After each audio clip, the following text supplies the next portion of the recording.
Muy buenos días, saludamos a todos quienes nos acompañan hoy.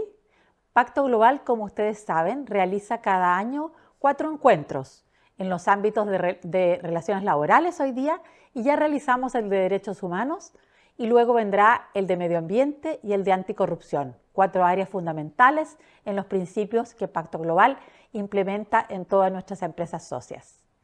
Hoy día nos convoca el tema de relaciones laborales y justamente hemos querido tocar un tema especialmente sensible hoy en día después de los tiempos de pandemia, que es justamente la flexibilidad en el trabajo y cómo esto nos afecta hacia el futuro, las implicancias que tendrá, cómo se visibiliza desde las distintas áreas.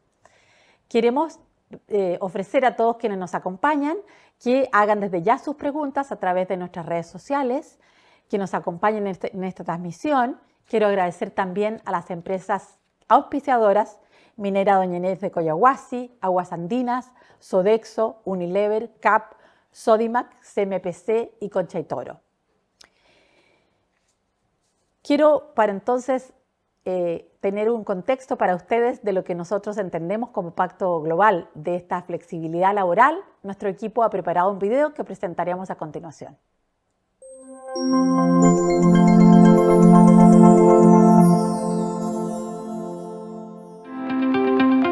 Desde que las sociedades comenzaron a implementar condiciones y estándares para mejorar la calidad de vida de las personas en el trabajo, el mercado laboral ha experimentado numerosos cambios con el propósito de eliminar situaciones que atenten contra el bienestar.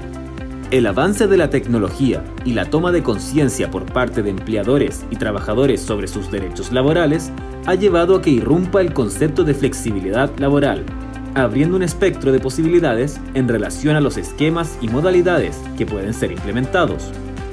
Desde hace algunos años, el mundo del trabajo se ha abierto a implementar diversos acuerdos de trabajo flexible, que permiten un mayor margen de maniobra para definir aspectos como la jornada de trabajo, su organización y el lugar desde donde se desarrollan las tareas. Entre ellos destacan el horario flexible, que permite a los trabajadores elegir el horario de inicio y finalización de la jornada laboral dentro de los parámetros determinados por la empresa. El banco de horas, que permite a los trabajadores acumular créditos o débitos de horas trabajadas en un periodo de varios meses. La semana comprimida, en la cual se trabajan las mismas horas semanales en menos días de la semana. Y el teletrabajo, en donde se realiza la actividad desde otro lugar que no es la oficina del empleador, utilizando las tecnologías de la información. La popularidad que han adquirido los acuerdos de trabajo flexible en determinadas industrias y rubros han llevado a la necesidad de generar normativas y estándares que garanticen, por una parte, la productividad y por otra, los derechos de los trabajadores, la seguridad y el respeto por los tiempos de descanso y el equilibrio entre la vida laboral y privada de las personas. Así, por ejemplo, la Organización Internacional del Trabajo destaca cómo al reducir el número de horas de la jornada laboral y flexibilizar los acuerdos sobre el tiempo dedicado al trabajo, con claridad de los objetivos a lograr, se traduce finalmente en un beneficio para las economías, las empresas y para los propios trabajadores. El panorama global ha llevado a que las empresas inviertan cada vez más en la implementación de medidas que incrementen la satisfacción de las personas, el clima laboral y las posibilidades de desarrollo, y así retener el talento en las organizaciones. Esto, en parte, porque la irrupción de la pandemia reorganizó las prioridades personales, propulsando un cambio de paradigma donde se reconoce que la mejora de la calidad de vida de la fuerza laboral se debe colocar en el centro de las estrategias corporativas.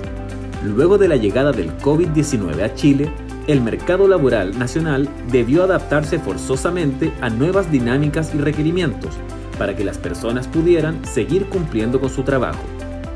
Esto abrió puertas a la promoción de nuevas normativas laborales, como la Ley 21.220, sobre trabajo a distancia y teletrabajo, además de reenfocar el debate público hacia proyectos de reducción de jornada laboral, como lo fue en su momento la recientemente aprobada Ley número 21.561, que modifica el Código del Trabajo con el objeto de reducir la jornada laboral de 45 a 40 horas semanales.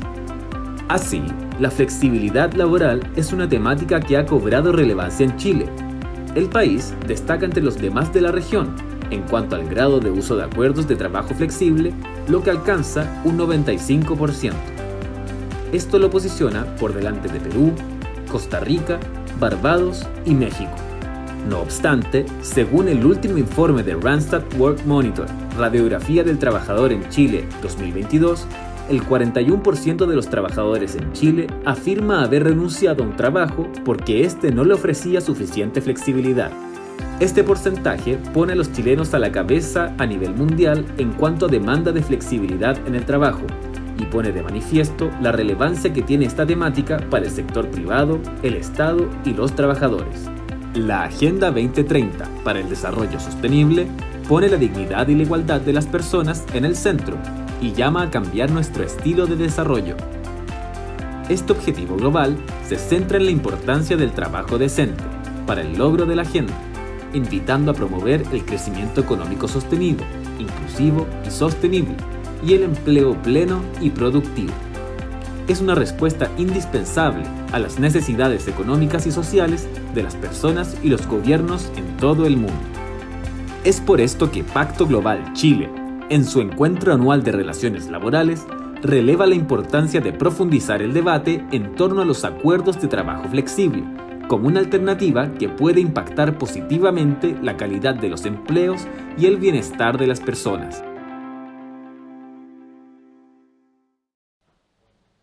Luego de este contexto, presentamos entonces a nuestra expositora, Mariana Barkstedt. Ella es investigadora adjunta del Programa de Estudios Psicosociales del Trabajo de la Facultad de Psicología de la Universidad Diego Portales. Fue directora del Observatorio del Futuro del Trabajo de la Universidad Adolfo Ibáñez y directora adjunta del Núcleo Millennium Nucleus of the Evolution of Work.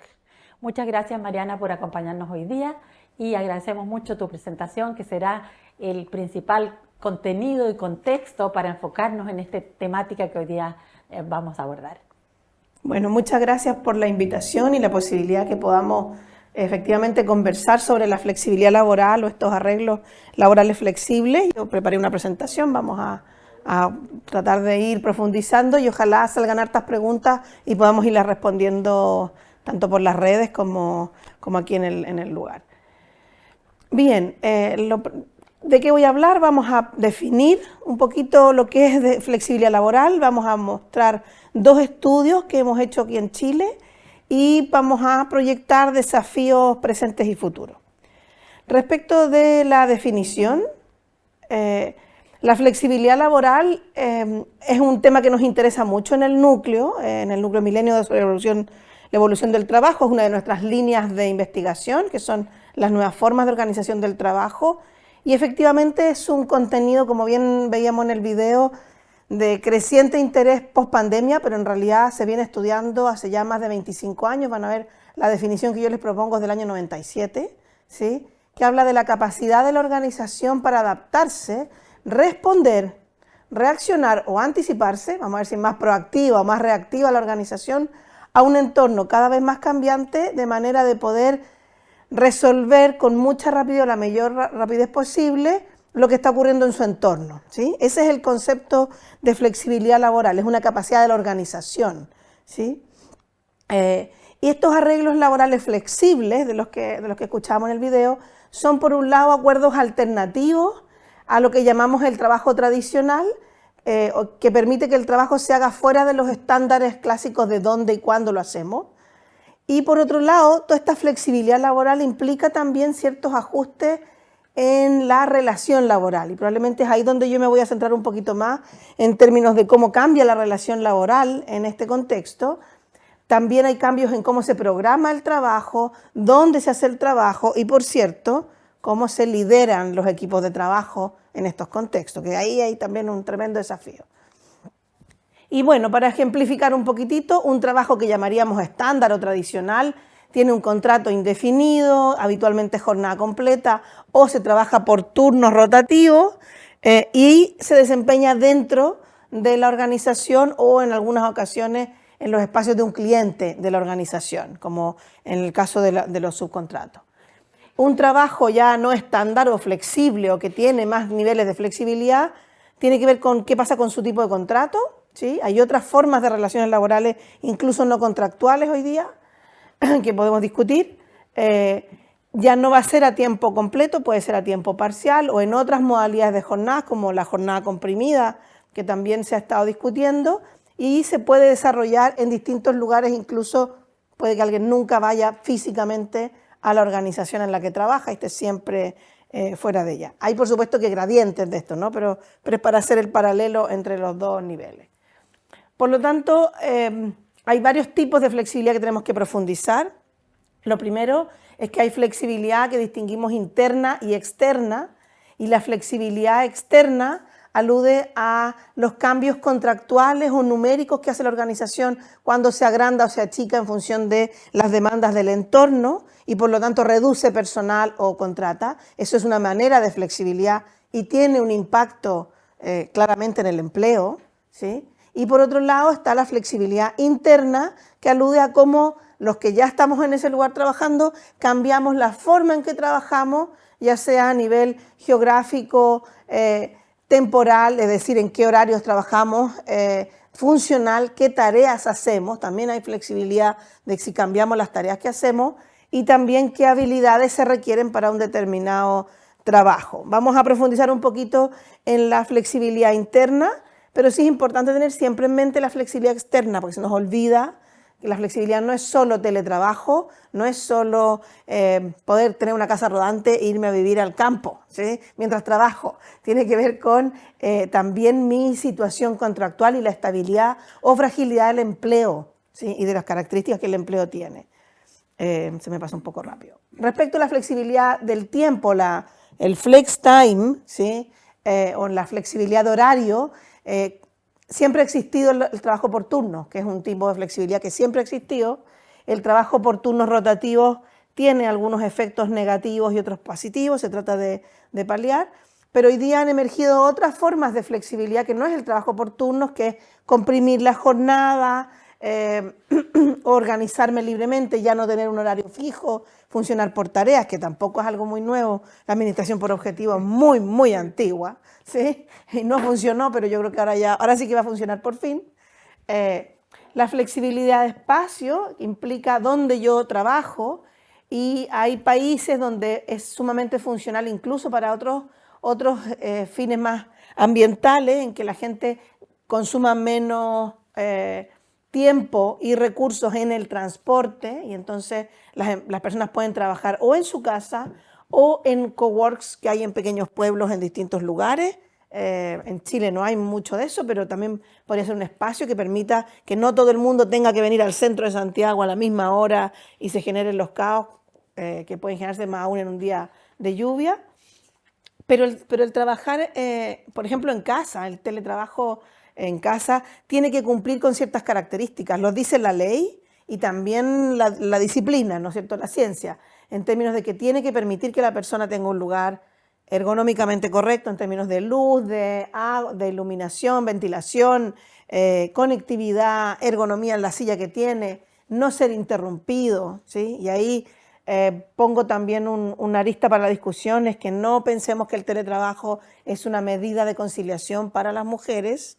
El año pasado, cuando tuvieron que alargarse las vacaciones por razones de salud, la solución fue démosle teletrabajo a las mamás y los papás.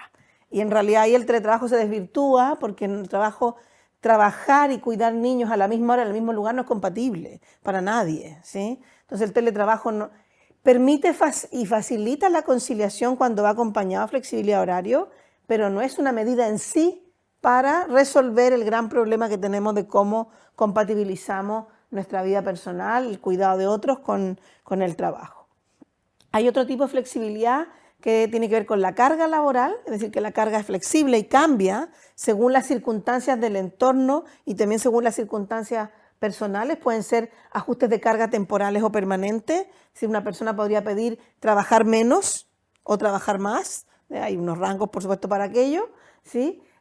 O si vamos, por ejemplo, diseñando un plan de transición hacia el retiro, puede ser una disminución paulatina de la carga de una persona, de manera que vaya generando un cambio más sutil que este shock que se le genera a las personas de un día para otro, irse para la casa y no tener nada más que hacer.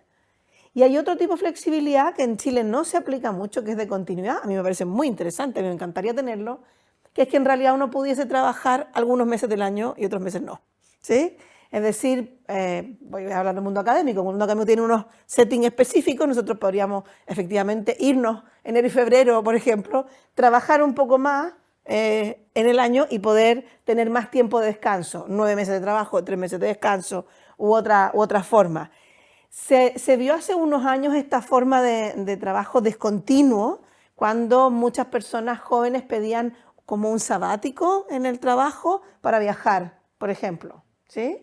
Esas son otras formas de flexibilidad que se adoptaron cuando los ex-millennials, porque los millennials ya están más mayores, ya no viajan tanto, ya se casaron o tuvieron hijos o están tratando de comprarse un departamento, una casa, están tratando, pero sí se dio mucho como una manera de retener ese talento joven que no estaba dispuesto a amarrarse.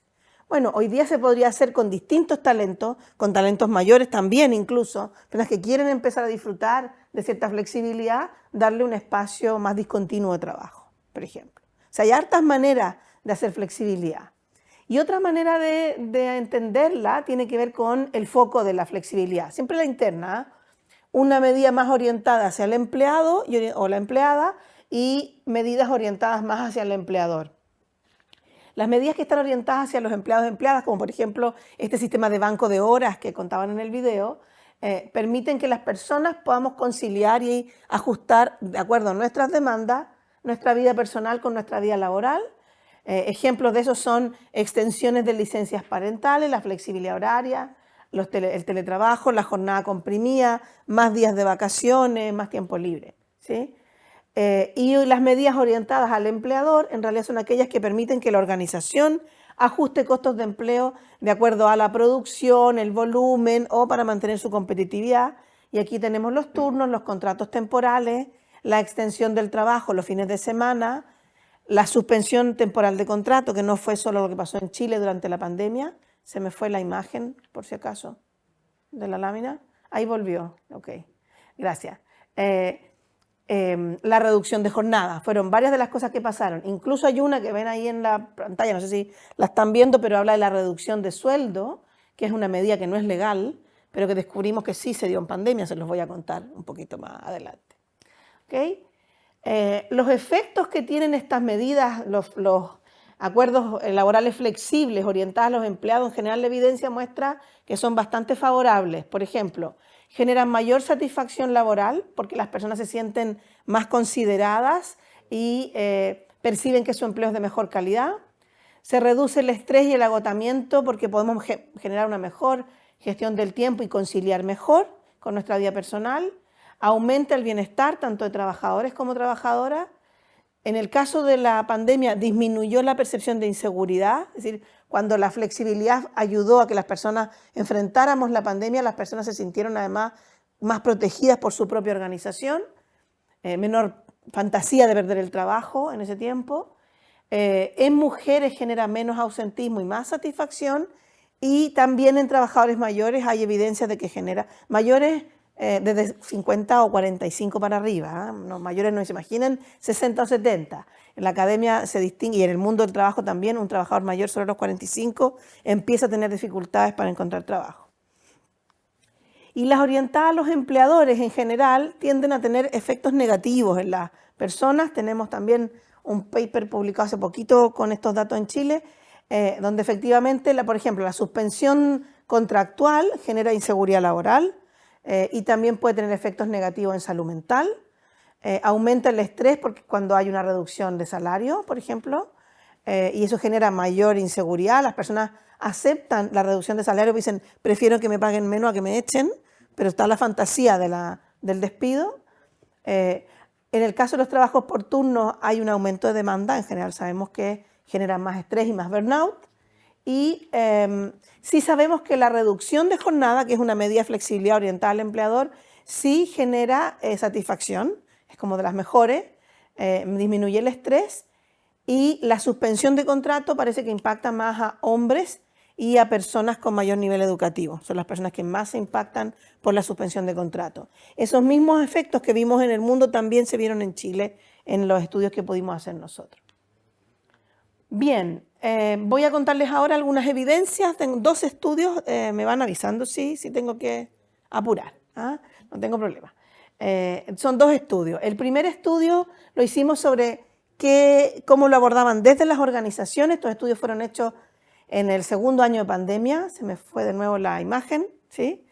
Bueno, y este estudio, me tengo que acordar, en este estudio que lo hicimos con una empresa que nos colaboró, lo que nosotros queríamos saber era qué pensaban los gerentes de recursos humanos, los directivos de recursos humanos, qué era la flexibilidad y qué medidas habían implementado durante la pandemia y si percibían que habían tenido algún impacto. Esto es solo percepción, ¿sí? Fueron 124 empresas las que participaron y eso fue bastante interesante. Participaron empresas públicas, privadas, grandes, pequeñas. Entonces fue un estudio no probabilístico, pero bastante decidor, ¿sí?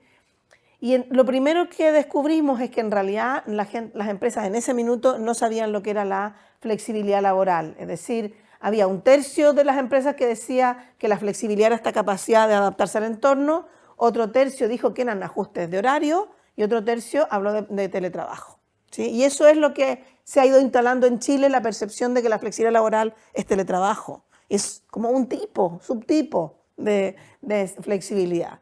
Y por lo tanto hay que revisar este punto, primer punto. Creo que el desafío es cómo las empresas aprenden, que es bastante más profundo. Respecto de las medidas que se aplicaron, efectivamente durante la pandemia, casi la mitad de las empresas aplicó flexibilidad de horario, teletrabajo total o parcial, trabajo por turno. Vemos otras medidas como reducción de jornada, las licencias parentales que se extendieron, pero si vamos al final de la lámina, van a ver que hubo un 2,4% que hizo reducción de sueldo y eso es ilegal, ¿sí? Y lo descubrimos preguntándole a una persona, no estaba en nuestro cuestionario esa medida porque no correspondía, no es una medida que esté declarada en la literatura tampoco.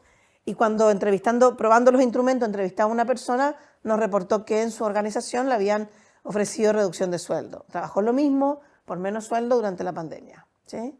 Y entonces lo preguntamos y descubrimos que, bueno, el 2%, que en el fondo serían 6 empresas de las 124, pero fueron 6 empresas que lo declararon, sin darse cuenta que no es legal. O sea, ¿cuántas más lo habrán aplicado? Yo lo dejo ahí, rebotando. Y también vimos que las empresas más grandes, obviamente, pudieron aplicar más número de medidas que eran las pequeñas, a propósito también de los tipos de los sectores productivos, pero también de los recursos con los que contaban. Ay, se me borró algo en esta lámina. Estamos con problemas técnicos. Pero cómo la organización se fue adaptando a estas medidas de flexibilidad. En realidad las organizaciones tendieron a ofrecer todos los dispositivos, internet, facilidades de horario a las personas, pero solo 1/3 pagó los costos de esa implementación. Es decir, hubo 2/3 de personas con medidas de flexibilidad que tuvieron que costearlas ellos mismos y hubo un 25% que no hizo ninguna medida de ajuste desde la organización. Y esta adaptación, ojo que fue mejor en el sistema público que en el privado. Las empresas públicas se lograron adaptar muchísimo más rápido y mejor a este fenómeno, ¿sí? ¿Qué más? Respecto a la ley de teletrabajo, que ya estaba vigente en julio del 2020, ¿sí? 2/3 le informó a las personas de qué se trataba la ley en su organización, más de la mitad hizo procedimientos para garantizar que se cumpliera y 1/3 formalizó los cambios de contrato, es decir, hubo un gran porcentaje de personas que estando con teletrabajo no tenía el anexo contrato respectivo, ¿sí? En solo un 25% la organización garantizó el derecho a desconexión, hizo cosas para hacerlo. En muchas organizaciones nos contaron que dependía de la voluntad del jefe, ¿sí? Y bueno, muy poquito, un 16% pidió alguna asesoría, alguna institución para poder implementarlo, ¿sí?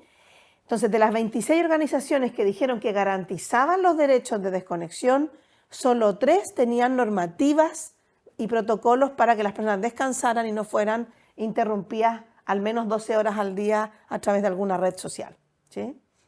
Y también vimos que eso más se afectó, o sea, las que más lo aplicaron fueron las empresas de mayor tamaño, ¿sí? Y bueno, sobre el teletrabajo en general, sí vimos que el teletrabajo total tuvo efectos negativos en términos de que generó mayor estrés. Y eso se debió en este estudio y en el siguiente, hemos observado lo mismo, es que la implementación del teletrabajo en pandemia fue muy deficiente y generó mucho estrés. Hubo organizaciones que generaron mecanismos de control, como cuántas veces movía el mouse la persona, o que sacara pantallazos de qué estaba haciendo. Eso es puro estrés, o sea, le agregaba ya al estrés que estábamos viviendo un estrés de control innecesario. Simplemente son mostrando pantallazos de este estudio.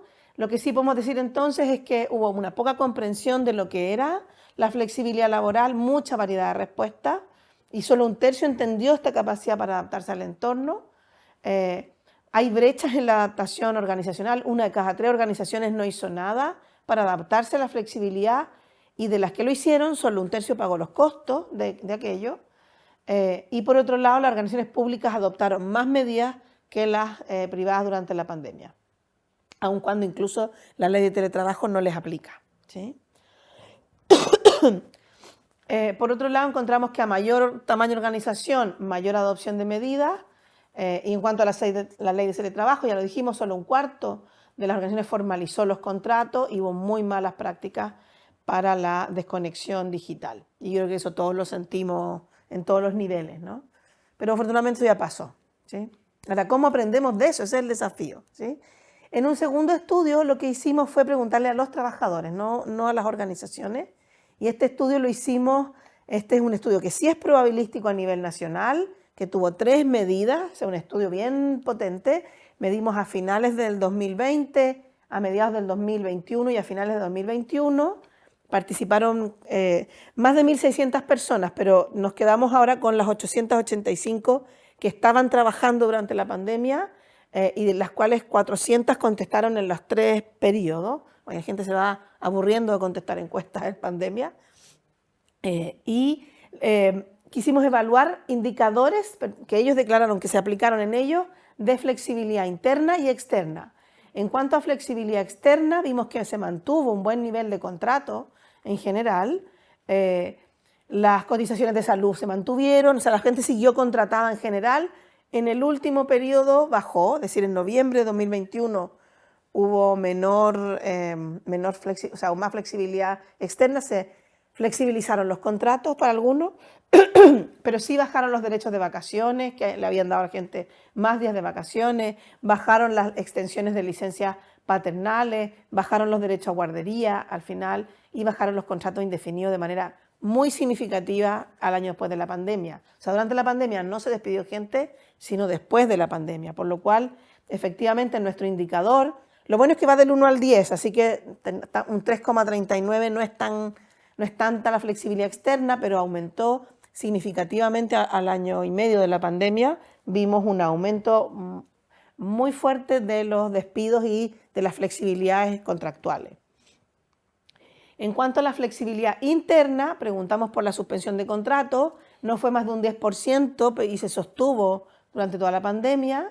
Hubo mucha flexibilidad de horario, más del 50%, se trabajó por turno, aumentó la jornada comprimida en el último periodo que medimos, también el teletrabajo parcial, disminuyó el teletrabajo total, disminuyeron las licencias parentales, las vacaciones y la reducción de sueldo afortunadamente también se redujo al final, pero estuvo presente declarado por los trabajadores, cerca de un 18% de los que nosotros encuestamos, que es una muestra probabilística, declaró que tuvo reducción de sueldo. A nosotros nos parece que eso es muy, muy delicado. Pero sí, pero a nivel global no hubo gran cambio en cuanto a las medidas de flexibilidad y fueron bajas. Es decir, en promedio una persona recibió 2 medidas de flexibilidad durante la pandemia, 2,17 y al final 2,31. Tenemos poca flexibilidad interna. Esto no lo voy a explicar, pero solamente lo vamos a pasar. Es la satisfacción que las personas experimentaron con las medidas de flexibilidad porque están muy teñidas por el nivel de estrés de la pandemia, pero sí vemos cómo la satisfacción hacia el teletrabajo fue disminuyendo a medida que fuimos saliendo de la pandemia. Las conclusiones de esto es que aumentó un poco la flexibilidad externa en la última medición, la interna se mantuvo más constante y tanto para hombres y mujeres en el desglose que hemos hecho de los datos hubo más indicadores de estrés y de problemas de salud mental en el segundo momento. En abril del 2021 probablemente había mucho cansancio, estábamos también todavía con el Omicron, que fue en enero de ese año, si no me equivoco, y entonces los hombres experimentaron mucha más inseguridad laboral, una percepción de que perdían recursos en su organización y más estrés tuvieron, y las mujeres tuvieron más estrés asociado a sobrecarga laboral en general, ¿sí? Bien, y para ir cerrando, ¿cuáles son los desafíos presentes y futuros que vemos en el núcleo y que también vemos en el equipo que hicimos esta investigación, que somos algunos del núcleo? Es que la flexibilidad laboral se pone en tensión con el concepto de precariedad laboral y, por supuesto, con el de trabajo decente. Esto tiene que ver con que se fragiliza la relación laboral, hay menor protección al empleo, hay una mayor vulnerabilidad ante un contexto de incertidumbre. Y también sabemos que viene la inteligencia artificial y la robótica, y estos son ingredientes que aumentan esta fragilidad laboral, que no tienen que ver con la flexibilidad, pero sí van a tener que ver con la flexibilidad en el corto plazo, ¿sí? Por otro lado, la percepción de inseguridad laboral es una variable que es sumamente negativa para la salud mental de las personas. Pensar que yo puedo perder mi trabajo o que puedo perder recursos en mi trabajo es un predictor de problemas de salud mental y estrés. Eso ya lo hemos investigado, para distintas edades es mayor o menor, pero es una variable que está sumamente estudiada en Chile y en el extranjero, y por lo tanto, ante un contexto de mayor fragilidad, mayor precariedad, el temor es creciente a la pérdida del trabajo y los recursos. Y aquí yo pongo el foco en el liderazgo, es decir, todavía vemos estilos del liderazgo centrados en generar inseguridad y temor, y cuida tu pega, y haz la pega. Y eso es tremendamente destructivo, tremendamente destructivo. En el PPT, en la UDP también hay una investigadora que trabaja sobre liderazgos destructivos, tienen que ver con esto, ¿no? Con generar inseguridad en las personas, ¿sí? Y por supuesto que sabemos además que la empleabilidad, que es la capacidad que tenemos para cambiarnos de trabajo o encontrar un trabajo nuevo cuando lo hemos perdido, lamentablemente se afecta por razones socioeconómicas. Tenemos un estudio donde mostramos que las personas altamente empleables, una vez que llegan a los 50, su empleabilidad empieza a bajar porque el mercado los considera caros, sobre todo hombres, los considera caros, nos consideran inflexibles. Yo tengo 52, ¿sí? Y yo tengo colegas más jóvenes que no trabajan en Drive, ¿sí? Y discutimos sobre si se usa o no se usa Drive, ¿sí? Es decir, la generación que hoy día tiene entre 50 y 60 es la que aprendió a usar el computador para trabajar, el celular, de flexibilidad, bastante más que otras. Creen que estamos obsoletos y en realidad no. Nosotros tuvimos que abrir mucho mundo con las nuevas tecnologías. Pero ese es un punto, pero también el ser mujer, ser migrante, el nivel socioeconómico, y cuando todas esas categorías se juntan y se intersectan, hacen que las personas, no es que se sumen, se multiplican. O sea, ser una mujer migrante con menor ingreso dificulta muchísimo, y vivir en cierta comuna de Santiago o en región disminuye la empleabilidad, aun cuando la persona tenga muchos recursos laborales, ¿sí?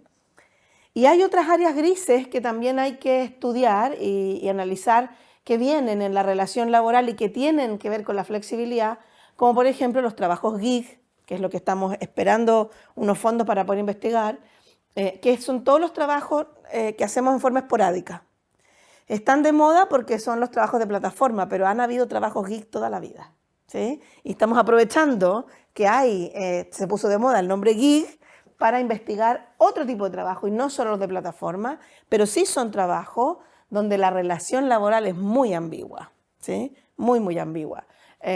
Y también la informalidad laboral, que no va subiendo, pero se mantiene constante en Chile, pero es un reflejo también de cómo las personas están prefiriendo, o no les queda otra, son los dos caminos, trabajar de una manera más esporádica porque no acceden al mercado laboral o porque el mercado se ha rigidizado tanto que no lo prefiero. Hicimos un pequeño estudio con estudiantes que le entrevistaran repartidores y muchos de ellos les gusta la flexibilidad que les da, pero también es el único trabajo que pueden porque están ilegales en Chile. Entonces, hay una romantización de la flexibilidad que hay que tener cuidado, porque al final esa romantización puede estar ocultando la precariedad laboral o ciertas formas de precariedad.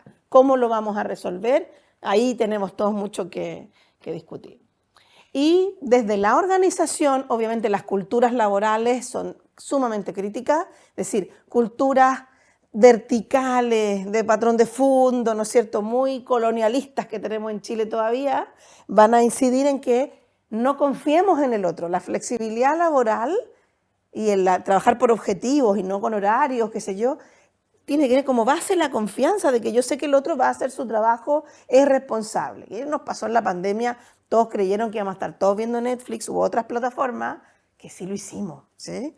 Pero no tanto, igual trabajamos, ¿sí? A cualquier hora trabajamos, nos adaptamos. Las culturas laborales tienen que transitar para entender que la flexibilidad es compleja y cuando la flexibilidad es me achico, me agrando, reduzco personal, también es flexibilidad y también tiene impacto y hay que analizarlo, ¿sí? Los estilos de liderazgo, ya lo mencioné, es un punto focal, fundamental para cómo gestionar equipos virtuales, equipos con inteligencia artificial entre medio, que también es otra línea en la que estamos tratando de investigar, pero sí necesitan muchos recursos para armar equipos robots y humanos, pero cambian los estilos de liderazgo, ¿sí? ¿Cuáles son las estrategias de recursos humanos asociadas a incentivos y desarrollo de carrera cuando tenemos carreras flexibles, cuando se mueven las carreras, ¿sí? Y la atención, que no voy a profundizar aquí, pero podemos hacer en otro momento, entre la calidad y la cantidad de trabajo, a propósito de la reducción de las 40 horas. Lo que genera mejor impacto es que sea un trabajo de calidad, no tanto la cantidad de horas que yo trabajo, ¿sí? Puedo tener la cantidad de horas correcta, pero si el trabajo es de mala calidad, el rendimiento y los impactos en salud mental van a ser bastante malos. Entonces, sabemos que la flexibilidad laboral hasta ahora tiene efectos en la empleabilidad de las personas, en la conciliación entre la vida y el trabajo, en la productividad y en la salud mental, y tienden a ser impactos positivos en general, ¿sí? Pero obviamente va a depender de todo este contexto, cómo estas medidas se aplican. Al final son medidas, son solo herramientas. ¿Cómo las aplicamos? Y cómo hay un contexto que facilita que las personas efectivamente aprovechen los efectos positivos que tienen. Bueno, esa es la tarea de las organizaciones y también, por cierto, de las políticas públicas. Muchas gracias, Mariana. Creo que tu explicación y tu presentación ha sido muy amplia y nos ha mostrado todas las complejidades de la flexibilidad laboral y también los flancos que abre, ¿no es cierto?, hacia el futuro del trabajo. Así que es por eso que también hemos invitado a destacados representantes de distintas organizaciones para tener en este panel una mirada justamente de distintos ángulos y profundizar en algunos temas. Saludo muy especialmente a Alejandra Mejech, ella es directora de empresas y presidenta de la mesa laboral de Sofofa, a Luis Villazón, jefe del Departamento de Relaciones Laborales de la Dirección del Trabajo, a Gabriela Rosero, jefa de la Oficina de ONU Mujeres de Chile, y a nuestro moderador Roberto Larraechea, quien es director de proyectos Ambiente Laboral en Circular HR, consultora de capital humano de Fundación Chile. Roberto conversará con nuestros panelistas y podrán profundizar en cada una de estas temáticas. Muchísimas gracias a todos.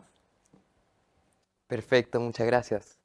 Bueno, comencemos entonces esta interesante conversación. Tenemos aquí varias aristas que podemos ir recorriendo, pero yo quiero aprovechar esta estupenda presentación profunda, ¿cierto?, así al punto concreto de lo que buscamos acá en la discusión. Y quiero colgarme esta presentación justamente para continuar eso en modo más discusión, ¿cierto?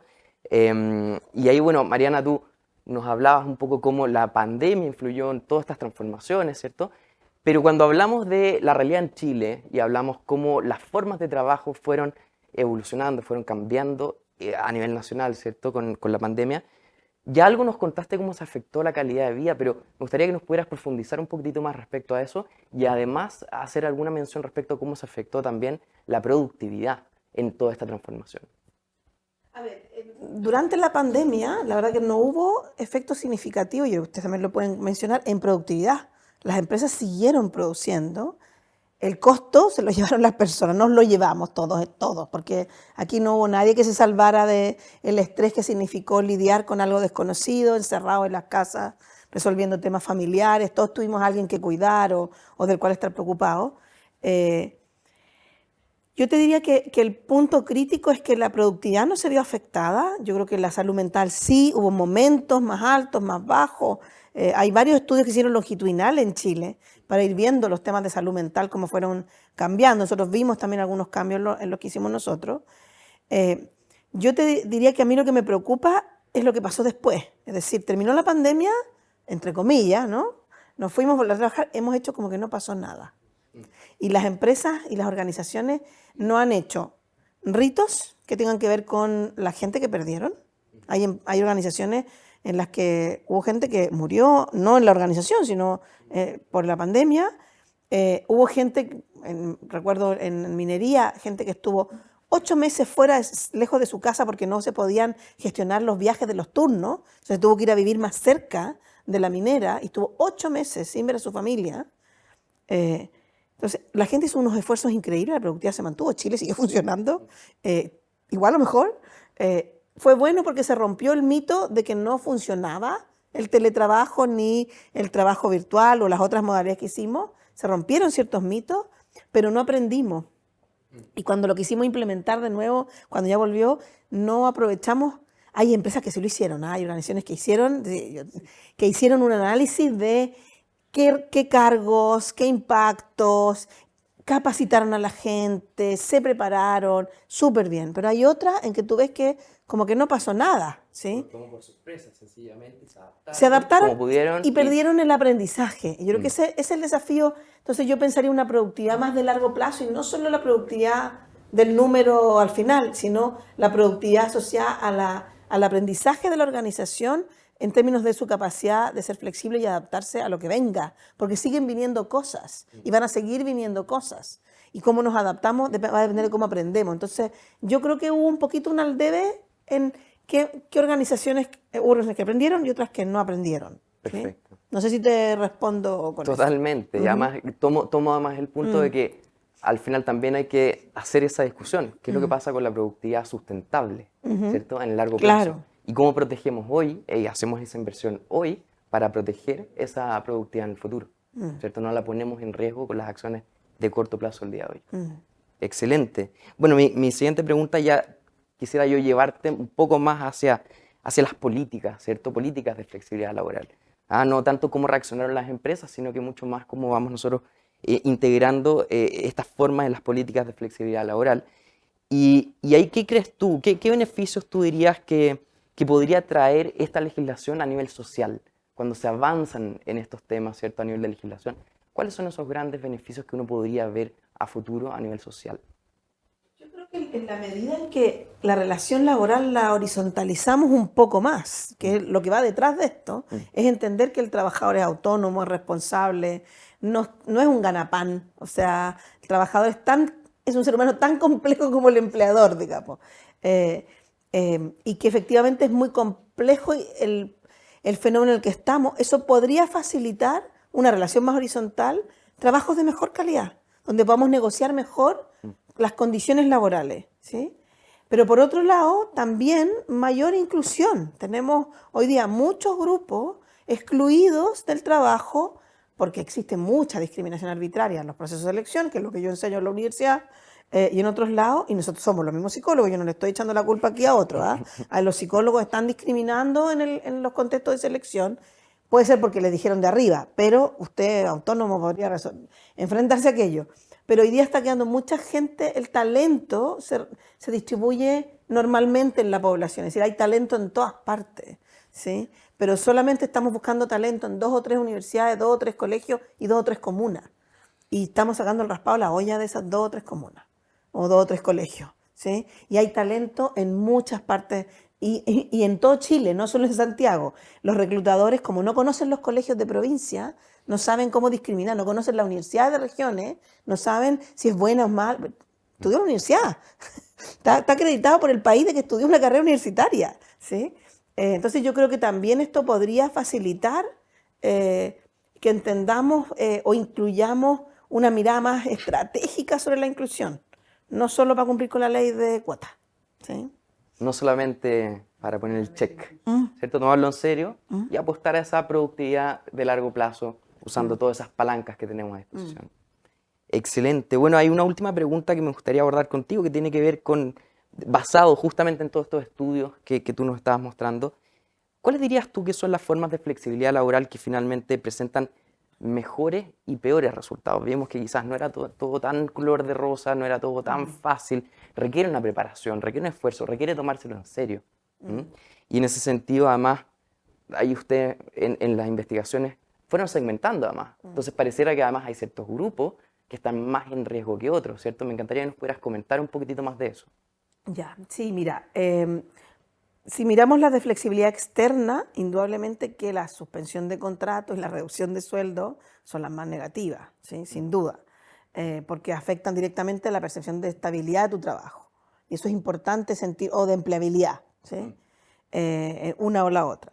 Pero sí, por ejemplo, la jornada comprimida, la reducción de horas, potencialmente son medidas externas, por decir así, que sí pueden tener un impacto positivo en las personas. Ahora, son complejas de implementar, lo sé, yo lo digo desde la psicología, los economistas lo dicen desde otro lado, es difícil de implementar, sí, son difíciles de implementar, pero a la larga van teniendo efectos positivos, ¿sí? De las medidas de flexibilidad internas, las que tienen mejor impacto en general en salud mental, históricamente tienen que ver con más días de descanso. Por lo tanto, flexibilidad de horario, flexibilidad de dónde trabajar, tienden a tener consecuencias positivas, pero tienen su lado B, ¿eh? Es decir, cuando son solo pocas personas o solo las personas que tienen que conciliar, es decir, mujeres con niños pequeños, ¿no? A las que históricamente se les dice que son las que tienen que conciliar, solamente las medidas se aplican en ellas, se les va excluyendo al interior de la organización.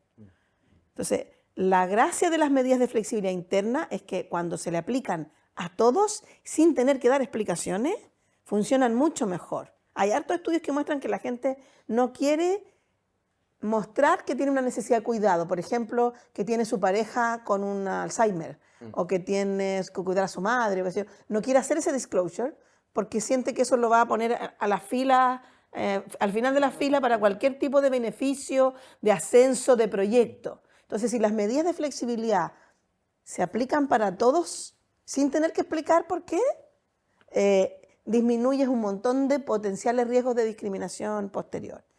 Se vuelve más normal y aprendemos a interactuar en esta nueva normalidad donde finalmente no estoy tanto en la oficina, me muestro menos, tengo menos posibilidades, Claro, menos en esas y además discusiones, en esas porque conversas. nosotros somos copuchentos. Entonces, cuando alguien no viene todos los días, nos preguntamos, ¿y por qué no viene? No, porque tiene un niño chico. Si no hay información, rellenamos con lo que se nos ocurra. Mira, no sé, pero me voy a fijar por qué no está viniendo los jueves. No sé qué, le voy a preguntar. Sí, nos encanta llenar los espacios vacíos. En cambio, si la medida es para todos y sabemos que a veces no está uno, a veces no está el otro, y no tiene que explicar por qué no está, sino que está esto habitualmente muy bien acordado con tu jefatura, se democratiza mucho la medida. Pero de las internas, la que tiene más efectos negativos son los trabajos por turno. Y eso lo tenemos hiperestudiado. O sea, los trabajos nocturnos, todo el sector salud, que trabaja por turno, y el sector minería, o las faenas que son de 24 horas, el sector productivo, en el non-stop, digamos, el trabajo por turno es negativo y por eso tiene que tener medidas de compensación más allá de las económicas, en más días de descanso, por ejemplo. ¿Sí? Siempre el día de descanso, o sea, no es que yo sea fanática de las vacaciones, pero dada la intensidad del trabajo, necesitamos espacios de recuperación del agotamiento que nos genera el trabajo. Qué interesante concepto. De hecho, en la medida que se va intensificando el trabajo, ¿cierto? Que tenemos más tecnología, más canales múltiples que nos van saturando, qué importante se vuelve el aprender también como sociedad a hacer una mejor recuperación, más efectiva, que vaya combatiendo ese agotamiento que se nos va acumulando y que además distintas métricas nos van mostrando que esto no va a la baja, esto va acumulándose. Estupendo, pues. Muchas gracias, Mariana. Doña Gabriela, yo quiero aquí abordar otra arista. Me encantaría, bueno, aquí obviamente todo lo que tú nos puedes aportar desde ONU Mujeres, ¿cierto? Y el poder decir cuál es la realidad, ¿cierto? ¿Qué consideraciones hay que tomar aquí? Porque claramente hay diferenciaciones y hay segmentos, ¿cierto? Y la realidad de la mujer tiene una realidad particular, ¿cierto? Aquí, a mí lo que me gustaría preguntarte es que, dado que sabemos que hay una cierta carga familiar que tiende a recaer en las mujeres, ¿cuáles serían esos elementos indispensables en estas políticas que hablábamos que harían que esas políticas efectivamente, pero efectivamente, tengan un enfoque de género. Bueno, en primer lugar quiero agradecer el contexto y agradecer a Mariana el abordaje inicial que ha dado basado en los estudios, porque creo que me permito tomar desde lo que significó el COVID, desde el momento post-COVID y lo que esto significó para las mujeres. Yo creo que uno de los resultados de lo que vivimos en esos años tiene que ver con poner sobre la mesa, sobre la sociedad, el agotamiento que vivieron las mujeres, porque sobre ellas recayó mucho de los temas de cuidados. Y lo que eso significó, como bien se ha señalado, en su salud mental, en su productividad, también en su empleabilidad, pero yo creo que el haber puesto esto sobre la mesa también permitió que los estados comiencen a reflexionar sobre la importancia derivada de la crisis de cuidado de tratar estos temas también desde la política pública. Y quiero señalar lo que se consiguió el año pasado a nivel de la región de América Latina y el Caribe, que tiene que ver, en la Conferencia Regional de la Mujer, que tiene que ver con concebir a los cuidados como un derecho fundamental también dentro del concepto mismo de cómo se sostiene la vida y cómo también existen los derechos para las personas que cuidamos y de aquellas personas también que cuidan. Y yo creo que si lo vemos desde esa perspectiva, creo que yo señalaría tal vez 3 elementos para contestar a tu pregunta. En primer lugar, creo que uno de los elementos importantes para avanzar en esto es entender la corresponsabilidad social. Porque el tema de los cuidados, y yo sí creo que esto está en la base misma del entendimiento, cómo los cuidados tienen que ver con la sociedad misma, con el aporte que puede tener el Estado, las empresas, la sociedad civil, las familias, para entender que no solamente es un tema de las familias, sino que implica diferentes actores y desde ahí también las respuestas que se pueden dar para que las mujeres puedan emplearse de mejor forma, puedan también tener una salud mental, puedan contribuir al país y a la economía como lo hacen también en los ejercicios de valorización del trabajo no remunerado. En segundo lugar, la corresponsabilidad desde una perspectiva de género. Porque si no cambiamos el entendimiento de que el cuidado no es solamente un tema de mujeres, sino también de los hombres, estamos afectando, o mejor dicho, estamos yendo al grano. O sea, es un tema cultural, es un tema que se debe considerar, porque si no, va a seguir, a pesar de las medidas que se tomen, a pesar de la política pública, va a seguir recayendo en los hombres, en los hombros de las mujeres. Y finalmente, señalar que como no mujeres hemos avanzado y creemos que es importante avanzar en el entendimiento de que es importante visibilizar esta situación, redistribuir y reducir esas cargas de trabajo no remunerado y de cuidados, porque efectivamente las mujeres, sabemos que las mujeres se han beneficiado, incluso dentro del COVID, en la época del COVID, después del COVID, se han beneficiado de esos beneficios, o sea, de la flexibilidad laboral de esas medidas, pero sabemos que no somos todas las mujeres ni podemos categorizar a todas las mujeres por igual, ¿sí? Se habla aquí de los migrantes, sí, efectivamente, pero también podríamos hablar de las mujeres desde sus diferentes niveles socioeconómicos, desde el tipo de empleo o de trabajo, pero también creo que hay temas estructurales como pensar que esto afecta no solamente en un determinado momento a la mujer, sino también durante todo su ciclo de vida y cuando decidimos ser madres, cuando entramos y salimos del trabajo y después también en nuestra propia seguridad social, ¿sí? O sea, cuando la mujer ya decide jubilarse. Entonces, creemos que es importante avanzar en eso y con esto, pues, contestar a tu pregunta de algunos elementos que no son, no creo que son todos, pero creo que son importantes para avanzar también esos cambios de conciencia y de visibilizar que este es un tema medular si queremos avanzar en esos otros elementos que se han señalado anteriormente. Me quitaste las palabras de la boca, medular. Yo iba justamente a usar ese término. O sea, claramente es un elemento que tenemos que tener al centro, ¿cierto? Usarlo como ese núcleo para poder entender cómo debiese avanzarse en estos temas. Fantástico. Y a propósito de eso también, ya entendemos que esto, obviamente, estos avances, el poder ir progresando en estos temas, sin duda que ayuda, fomenta la empleabilidad, pero también el desarrollo de las mujeres. Yo quería saber si es que ustedes desde ONU Mujeres han tenido algún caso de éxito, conocen casos de éxito concretos que nos muestren por dónde va el camino. En la práctica, qué tipo de cosas están viendo ustedes y que nos puedan además iluminar al resto acerca de cómo es una buena forma de avanzar en estas temáticas. Bueno, yo quisiera ahí señalar dos aristas que creo que son complementarias e importantes en esta discusión. En primer lugar, la necesidad de políticas públicas, evidentemente, del Estado garante de derechos, y en este caso el derecho de los cuidados.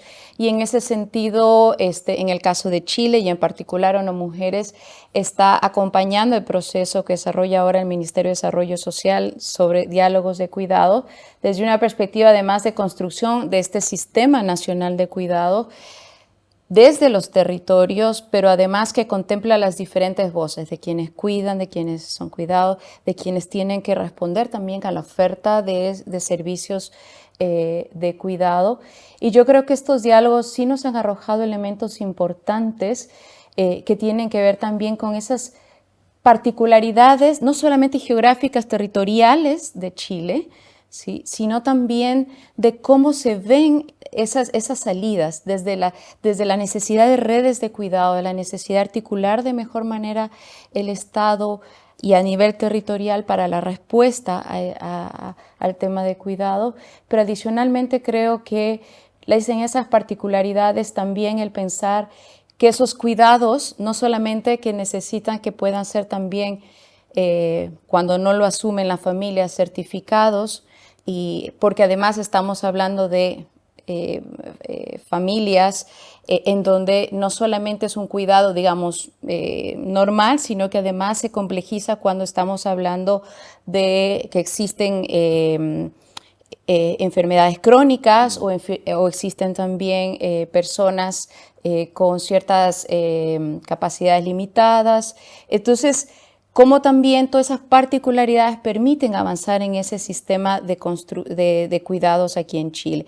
Y por el otro lado, desde lo que también significa el rol del sector privado, yo creo que hay algunas buenas prácticas, incluso en Chile también, de cómo las organizaciones, desde el haberse adueñado en su ADN organizacional también de estos temas relacionados con la conciliación laboral, con la flexibilidad, pero además también con la no discriminación, han permitido también desde las organizaciones irradiar hacia a las comunidades, hacia sus cadenas de valor, de la importancia de trabajar estos temas. Entonces, viéndolo desde lo público, pero también desde lo privado.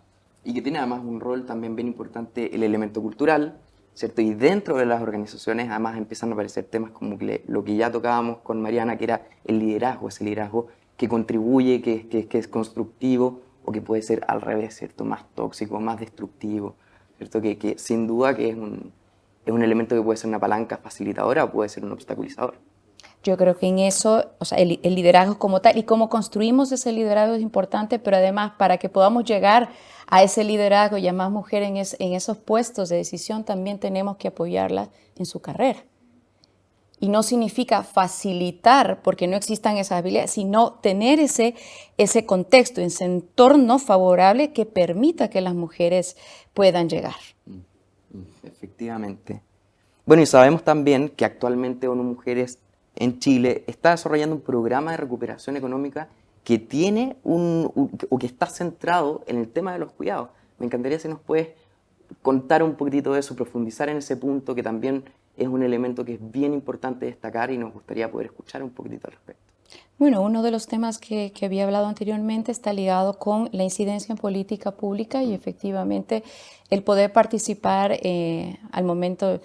Hemos tenido ya una primera fase de diálogos ciudadanos sobre cuidado, pero también señalar que alrededor de los otros programas que tenemos, y uno de esos también en territorio, hemos ido legando ya en la práctica y a través de herramientas puntuales cómo podemos avanzar hacia una mayor empleabilidad de las mujeres, considerando o creando esos entornos favorables de cuidados, de entendimiento a través de los mismos programas de apoyo a las empresas. Nosotros trabajamos actualmente con muchas empresas en Chile bajo los principios de empoderamiento de las mujeres, que son los principios WEBs, desarrollados conjuntamente con Pacto Global, y eso nos ha permitido a través de, como digo, de herramientas puntuales,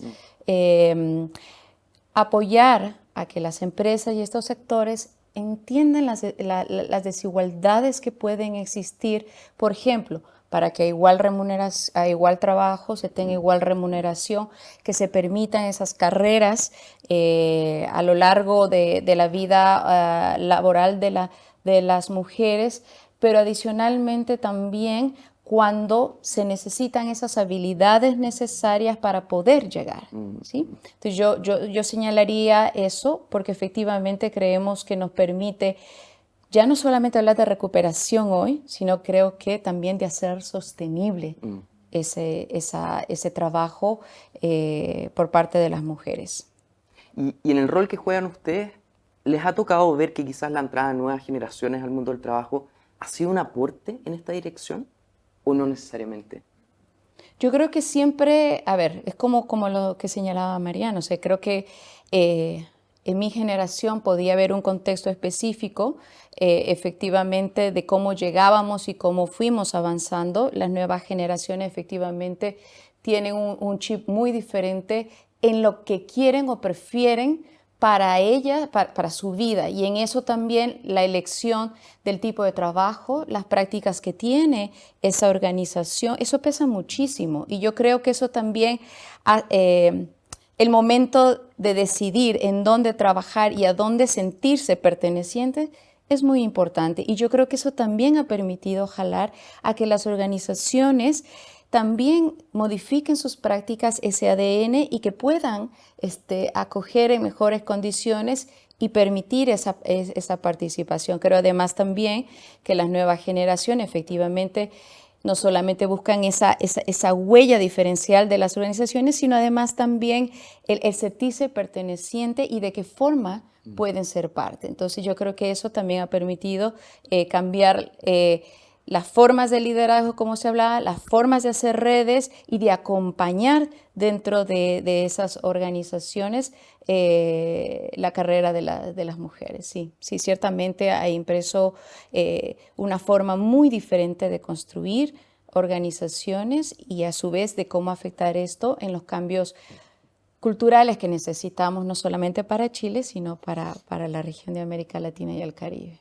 Totalmente. Y bueno, y me alegra además que hayas tocado eso, como tú dijiste, el peso que tienen, ¿cierto? Lo que pesan las políticas de las organizaciones, porque me gustaría justamente llevar la conversación hacia Alejandra, para que podamos ver justamente esa arista que tiene más que ver con la empresa, ¿cierto? Que veíamos que quizás habían empresas que se habían tomado toda esta transición en su momento un poco más a la urgencia, otros que se lo habían tomado realmente en serio, ¿cierto? Que habían hecho una transformación, no diría, mucho más de su ADN, ¿ah? Y bueno, Alejandra, tú tienes una larga trayectoria también vinculada con el mundo de recursos humanos, y te quería preguntar ahí si te ha tocado ver un cambio de visión, ¿cierto? Y no solo de visión, de prácticas también, acerca de la flexibilidad laboral en las empresas, pero también si es que tú has visto que había algún tipo de cambio en las políticas de conciliación familiar, que tienen tanto que ver con lo que acabamos de tocar. Sí, muchas gracias. Bueno, yo efectivamente tengo una larga trayectoria en recursos humanos en empresas, ¿ah? Y yo recuerdo en la década del 90, hace ya 30 años, que se empieza a hablar conceptualmente del equilibrio trabajo y familia. Así parte. Y las empresas empiezan a generar políticas para equilibrar el trabajo y la familia, porque parece que las empresas empiezan a entender que los trabajadores tienen una vida independiente o adicional al trabajo. Perdón la ironía. Una vida paralela. Claro, parece que tienen una vida. Con el tiempo esto empieza a evolucionar y lo increíble, más que lo increíble, lo interesante es que, porque a mí me tocó trabajar diseñando políticas de equilibrio, trabajo y familia, y siempre la política terminaba en más tiempo libre, más tiempo libre. Todas las políticas finalmente terminaban en más tiempo libre. Entonces uno decía, oye, mira, ajustemos las jornadas de trabajo. Entonces hagamos de jornadas de trabajo que puedan partir antes y terminar antes, para ajustarse a las necesidades de las personas. Y ahí como que se empieza a vislumbrar que las personas tienen, lo que es evidente, pero tienen necesidades individuales. Es evidente, pero de repente las organizaciones, incluso las mismas políticas públicas, se diseñan para la totalidad. Y uno aquí empieza como a descubrir que no, que cada uno tiene una necesidad individual.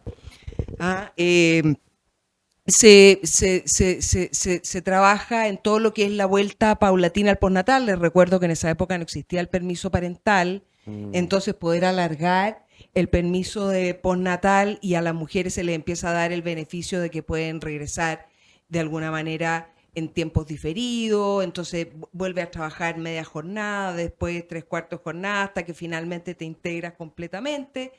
Y empezamos a notar una cierta voz al interior de las organizaciones que nos dice algo que Mariana ya comentó. Oye, pero es que como que los beneficios son todos para las mujeres.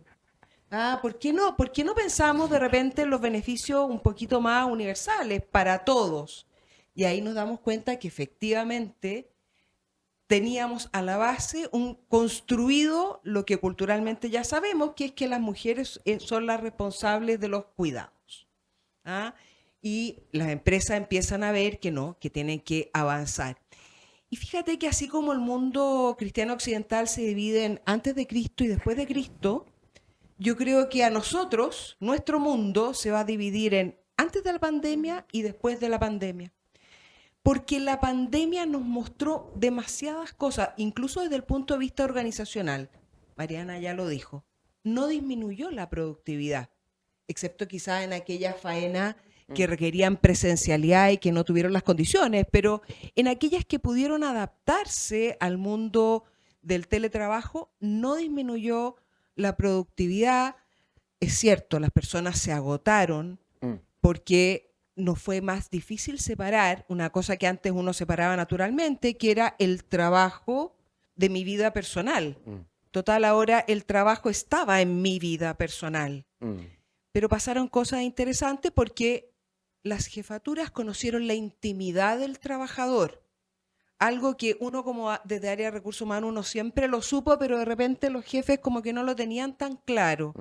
Y por otro lado, los jefes pasaron a ser personas de carne y hueso, que también se les caía la conexión, que también tenían el niño, ¿no es cierto?, que quería... Que aparecían en las reuniones. Que aparecía en las sí, reuniones, sí. etcétera, etcétera. Se aparece como una verdad revelada, o más bien se releva, que para hacer el juego de palabras, ¿no es cierto?, la necesidad de conciliar. Entonces, por eso digo yo que tenemos un mundo antes de la pandemia y un mundo después de la pandemia. Y después de la pandemia, o ya cuando se vuelve quizás un poco al trabajo presencial, yo creo que es cierto que hay organizaciones que aprendieron poco, pero hay muchas organizaciones que aprendieron que era necesario el tema de la conciliación. ¿Por qué? Porque vieron también que aparece durante la pandemia el tema de la salud mental. El tema de la salud mental no era tema antes de pandemia, no era tema. Y la pandemia también releva que los trabajadores se agotan, tienen este burnout y que por lo tanto hay que cuidarlo. Y yo creo que hay muchas organizaciones que aprendieron que era necesario generar mejores condiciones de lo que hoy día conocemos como conciliación. Lo que en un inicio, 30 años atrás, se llamó equilibrio trabajo y familia, hoy día le llamamos conciliación. Hoy día entendemos también mucho mejor algo que tú comentaste, que es el necesario avance que tenemos que hacer en corresponsabilidad. Y muchas empresas ya han tomado banderas en esa línea de corresponsabilidad. Sabemos, por ejemplo, que son muy pocos los hombres que se toman periodos del permiso parental. Hipótesis que uno ve es que de repente, oye, la misma organización no mira con tan buenos ojos cuando los hombres se toman el permiso parental. Y yo creo que, no es que crea, lo sé, ya hay empresas que están trabajando en impulsar, presionar un poquito más para que efectivamente esto de la corresponsabilidad se torne en algo, o sea, que se genere efectivamente el cambio cultural. Entonces, yo, en conclusión, creo que las compañías, las empresas, sí, efectivamente, no todas, pero al menos las grandes, las medianas y aquellas que tienen esta conciencia más desarrollada, sí han ido avanzando en forma importante en el tema de conciliación. Y quizás aquí un tema que a mí me parece interesante de reforzar es que la pandemia nos mostró que nosotros tenemos que migrar desde la universalidad a la individualidad, que es como contra natura, quizá, pero en el tema de la flexibilidad tiene que ir asociada a lo que es mi necesidad particular, porque la definición de flexibilidad en formato universal a lo mejor a mí no me acomoda. Entonces, el trabajo del cambio, esto de la universalidad a la individualidad, me parece que es un tema que también las organizaciones están empezando a trabajar, a gestionar, porque se dieron cuenta que esa persona que demora 3 horas en trayectos de ida y vuelta, a lo mejor necesita algo muy distinto que quien puede caminar y tiene su trabajo a 10 minutos. Era interesante, ¿eh? Como quizás podemos pasar de la personalización de la experiencia del cliente a la personalización de la experiencia del empleado y cómo hacemos que eso también sea un pilar que fortalezca esa productividad a largo plazo. No es menor. Finalmente ahí tú además tocaste un tema que cuando empiezas a meterte en esos agotamientos, en el riesgo, el burnout, estamos hablando de riesgo, empieza a aparecer la palabra riesgo, que está tan presente en las empresas y nos cuesta asociarlo que una fuente de riesgo es justamente el capital humano, que después se puede expresar en riesgo operacional, financiero, pero nos cuesta ver ese encadenamiento que a veces viene desde no hacer ese tránsito con nuestras mismas personas. Súper interesante como punto de vista, ¿cierto? Ahora, me gustaría llevarte un poquitito más ahora hacia los desafíos de implementación, ¿cierto? ¿Cómo lo pueden hacer las empresas? Quizás, ¿qué han visto ustedes que funciona? ¿Cuáles son quizás esos casos de éxito que son replicables? Pero ¿cuáles son esos desafíos que las empresas tienen que tener claro? Que si van a transitar esta ruta, tienen que tenerlas ahí bien monitoreadas porque son piedras que van a aparecer en el camino. Sí. Fíjate que yo creo que aquí es súper importante diferenciar industrias, rubros y ocupaciones. Porque de nuevo, la universalidad no aplica a todos. Y claro, no es lo mismo una empresa, por ejemplo, del sector servicios, que puede tener medidas de flexibilidad como el trabajo híbrido o remoto, como la jornada comprimida, en fin, que los procesos industriales que requieren turnos 24/7 porque apagar el horno es más caro, ¿no es cierto?, que, en fin. Entonces, diferenciando los tipos de industria, uno evidentemente tiene respuestas distintas respecto de cuáles son los desafíos. Pero si uno tuviese que decir, mira, si el trabajo híbrido, entendiendo que no es la única medida que uno puede tomar respecto de flexibilidad, bueno, el trabajo híbrido tiene un montón de desafíos. Un montón de desafíos. Desde ajustar los estilos de liderazgo, desde finalmente hacer vivo la dirección por objetivo, finalmente, Mariana. Resucitarla exitosamente. A lo mejor, fan de la dirección. De entender que lo importante es que el trabajo se haga, no estar 8 horas en la oficina para hacer el trabajo. De ajustar los modelos de comunicaciones, de compensación, de rediseñar los propios cargos. Hasta una cosa súper relevante que las empresas tenemos muy claro, que es que, bueno, tenemos que medir si el trabajo híbrido efectivamente es eficiente o no. pasando por cuidar que seamos capaces de mantener la cultura organizacional, que ese es un gran desafío, el sentido de pertenencia, que todavía se juzga como relevante dentro de las organizaciones, el temas que la pandemia nos trajo, porque claro, es súper cómodo el trabajo a distancia, pero estoy un poquito solo. Entonces la vinculación, la revinculación, el darle sentido a la presencialidad, porque va a ser presencialmente lo mismo que hago en mi casa, aquí voy presencial. Entonces, la verdad es que los desafíos del trabajo híbrido son gigantescos.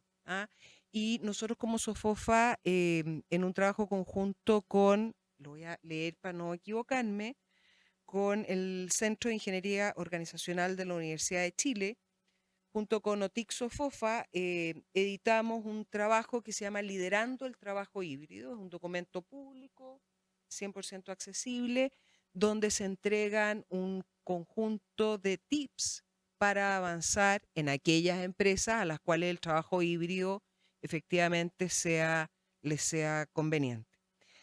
Pero quizás el gran desafío y el principal desafío, Mariana lo soslayó súper bien, es la confianza.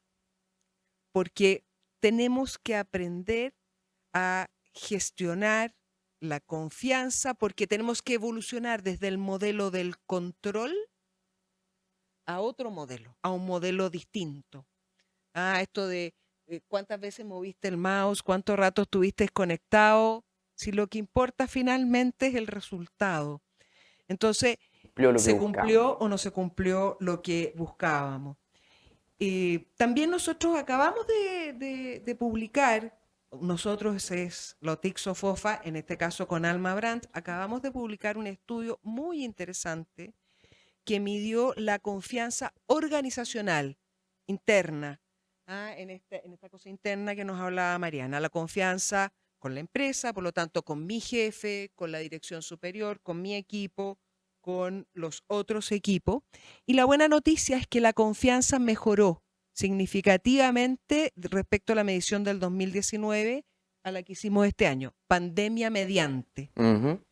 ¿Por qué mejoró la confianza? Hipótesis hay miles, pero la variable clave en esto es compromiso, cercanía, colaboración, participación. Esas son las 3 palabras claves que de alguna manera hicieron que la confianza aumentara y son del máximo nivel de importancia dentro de las organizaciones. Entonces, para avanzar en modelos de flexibilidad, cualquiera de los que se ha mencionado acá, debemos necesariamente trabajar la confianza. Perfecto. Y si yo tuviese que nombrar un solo elemento que nos ayuda a gestionar la confianza, cercanía, colaboración, participación. Perfecto, perfecto. Y volvemos además a tocar aquí, volvemos a caer en esos lugares que ya hemos ido de a poco tocando a lo largo de la conversación, que volvemos a los temas de los líderes, la cultura de las organizaciones, las culturas nacionales, ¿cierto? Que necesitamos ir transicionando y que nos lleva más desde las ciencias del comportamiento a conceptos como la seguridad psicológica, ¿cierto? La importancia de que uno se sienta seguro de expresarse, de participar, de realmente involucrarse en el trabajo que está haciendo. Quiero hacerte una pregunta más, eso sí, una pregunta más difícil. La pregunta del millón. Cuando estamos hablando, ¿cierto? Y con todos más los cambios legislativos que hemos tenido, ¿cierto? Con la ley de las 40 horas, ¿cómo se gestiona este descenso, ¿cierto? En las horas de trabajo y cómo se gestiona para que no afecte la productividad de los distintos sectores que hemos ido diciendo, que además hay realidades distintas? No hay una chaqueta de talla única que le quede bien a todos. Todos necesitamos un poquitito de ajuste del sastre. Entonces, ¿qué es lo que podemos hacer? ¿Y cuál es ahí la pregunta, ¿cómo se gestiona? La respuesta es con dificultad. Con dificultad. Pero muy realista respuesta, excelente. Como el mundo de las empresas, que tiene que ser realista. Pero tratando de dar una respuesta ya distinta, ¿no es cierto? Efectivamente hay que diferenciar, porque la realidad no es la misma en el mundo, de nuevo, de las empresas de servicio, muchas de las cuales ya están incluso certificadas con el sello 40 horas. Ujú, Banco sí. Estado, WOM, son empresas de servicio cuyo giro les permite certificarse en el sello 40 horas. Distinto es, de nuevo, esa empresa industrial que tiene un proceso productivo que requiere de personas para hacer ese trabajo. Fíjate que si yo tuviese que pensar, y creo que en ambos casos aplica, yo creo que hay que hacer inversiones. Las empresas necesariamente van a tener que hacer inversiones. ¿Inversiones de qué tipo? Por ejemplo, todo tipo de inversión que mejore la gestión de la productividad. Todos esos procesos, no sé, manuales de oficina, en la medida que se puedan automatizar, me van a ahorrar tiempo. ¿Ah? También vamos a ver en el mundo quizás más industrial, más automatización, porque al mundo industrial le va a pasar una cosa que es indudable. Su costo del trabajo se le incrementó, o se le va a incrementar hasta cuando se apliquen las 40 horas, ¿no es cierto?, en un 11%. Y esto, habida cuenta que las empresas en su estado de resultado es ingreso por venta, menos costo, menos, por supuesto, el socio obligado, el fisco, utilidad. Si se le incrementa el costo, o venden más, o cobran más, o en fin, ganan un poco menos, comparten eso, lo que fuera. Entonces las empresas también van a ir en la línea probablemente de automatizar, y ya hemos visto cómo tenemos de repente en operaciones mineras grandes camiones sin conductor que se manejan desde una sala. Tenemos procesos logísticos industriales automatizados. Por ejemplo, CMU presentó su nuevo centro logístico 100% robotizado, y eso genera otros desafíos distintos. Entonces, hay un tema de inversión, así. Pero hay otro tema que es mucho más difícil, y que probablemente aquí mucho más difícil de implementar porque es mucho más largo, que es cómo hacemos el cambio cultural que nos hace más eficientes. Y ese es un tema de larga data. Por ejemplo, en Chile nos cuesta ir de frente, nos cuesta ser asertivos, nos cuesta. Entonces, para poder dar una mala noticia, probablemente invertimos una cantidad de tiempo innecesaria, cuando podría ser más efectivo el uso del tiempo. Entonces, las organizaciones, por un lado, van a tener que invertir, pero por otro lado, también van a tener que ir trabajando estos aspectos culturales que permiten hacer más eficiente el uso del tiempo. ¿Por qué las reuniones tienen que durar 1 hora? Hacemos reuniones de 35 minutos, y en 35 minutos tenemos que lograr el mismo resultado de esa reunión de 1 hora. Pero este es un cambio mucho más difícil, porque es un cambio cultural, por un lado, y es un cambio de las personas. Y yo creo que ya hay bastantes empresas que están trabajando en esa línea para poder efectivamente hacer más uso más eficiente del tiempo de calidad que tenemos que estar en el trabajo. Esa discusión de calidad versus cantidad de horas, que es tan importante, ¿cierto? Y que además nos vuelve nuevamente, que ya parece esto es como un juego de repetirse, ¿cierto? Que volvemos al tema de la productividad y el desafío de la productividad, y que Chile estamos estancados en la productividad. Y esperemos además que esto sirva quizás como algún empujón inicial para poder ir avanzando, que se produzcan algunas de estas inversiones, que se produzca el esfuerzo también en buscar esa adaptación de las culturas, de los hábitos, desde las mismas personas, ¿cierto? Y que ojalá tecnología y hábitos de las personas nos ayuden a pegarnos ese salto hacia adelante que tanto nos hace falta en este país. Excelente. Bueno, muchas gracias, Alejandra, por esos comentarios. Don Luis, te he visto ahí paciente, tomando notas, ¿cierto?, de los distintos temas, las distintas aristas, pero con una paciencia infinita. Hay que tenerla, ¿no? Hay que tenerla, excelente, excelente. Bueno, a mí me gustaría aquí abordar justamente, ya algo comentamos respecto a la ley de las 40 horas, y me gustaría meternos un poquitito más en detalle ahí. En particular, ustedes estuvieron también bien involucrados en las discusiones, en las preparaciones, ¿cierto? Me gustaría saber Desde la dirección del trabajo misma, ¿cierto? ¿Cuáles fueron las recomendaciones que ustedes fueron planteando, ¿cierto? ¿Cuáles eran esas preocupaciones que ustedes tenían y esas recomendaciones que finalmente ustedes iban proponiendo a toda esta tramitación, a todas estas discusiones y toda esta preparación? Y que no es menor también, ¿cuáles fueron las recomendaciones, pero cuáles creen ustedes desde la dirección del trabajo que van a ser los desafíos de implementación, ¿cierto? ¿Cuáles van a ser las dificultades que naturalmente nos vamos a ir encontrando en este periodo de estos años de implementación de la ley? Sí, mira, yo lo primero agradecer la invitación y segundo también agradecer la composición del panel, porque eso da cuenta que pareciera que las cosas en nuestro país en algún sentido están cambiando concretamente cuando estamos en presencia de un panel constituido por 3 mujeres y un hombre. Eso da cuenta, a mi modo de ver, de que hay una perspectiva de mirar las cosas de una forma distinta, ¿no?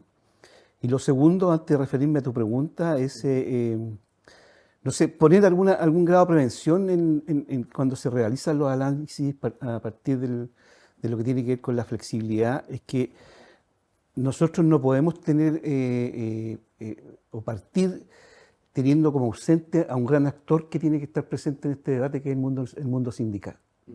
Y a mí, y en eso me llama la atención, y hago la prevención a Mariana, en términos de que en el estudio no aparece, digamos, la opinión del mundo sindical, ¿ya? Porque además el mundo sindical en el contexto de la crisis, a mi modo de ver, fue un actor determinante, importante, en conversar, en discutir y opinar sobre la implementación de ciertas normas en el contexto, digamos, de la crisis que estábamos enfrentando, ¿no? Eso como una reflexión, ¿no?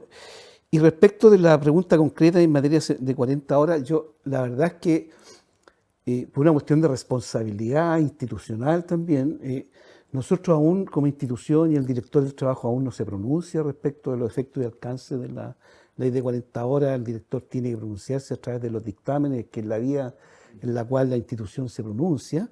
Por lo tanto, sería un poco irresponsable de mi parte anticipar algunos conceptos que ni siquiera yo conozco aún, ¿ya?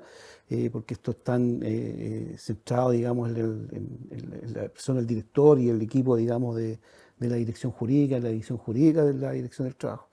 Pero no obstante aquello, digamos, se constituyó un equipo multidisciplinario en el interior, digamos, de la dirección del trabajo por instrucción del director, en la cual se están haciendo los análisis respecto de cuáles van a ser los alcances que estos dictámenes que están seguramente pronto a salir, todo indica que deberían salir a fines de agosto, los primeros días de septiembre, y ahí vamos a conocer en detalle, y ahí me pueden invitar y podemos conversar respecto a esos alcances que el propio director del trabajo y vamos a ver la respuesta del mundo sindical y la respuesta del mundo empresarial respecto de lo que nosotros, digamos, abordemos en el tema de 40 horas.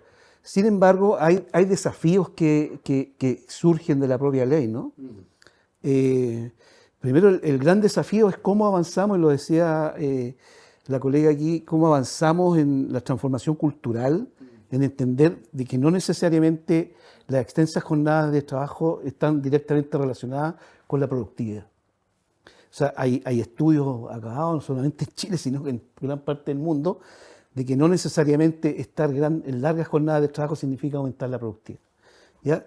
Y eso pareciera que es un debate que se fue entendiendo, que el mundo empresarial fue entendiendo, que el mundo sindical también lo fue entendiendo, los distintos actores lo fueron entendiendo, y se traduce en esto que tenemos hoy día, que es la ley de 40 horas, que tiene, por un lado, desde el punto de vista empresarial, cómo vamos mejorando la productividad, ¿ya? Pero por otro lado, también desde el punto de vista del trabajador, cómo el trabajador hace carne y control de la soberanía sobre los tiempos, digamos, ¿ya? Y hace que estos tiempos sean conciliables con su vida familiar, personal, y todo eso, digamos. Es un gran desafío, digamos, ¿ya?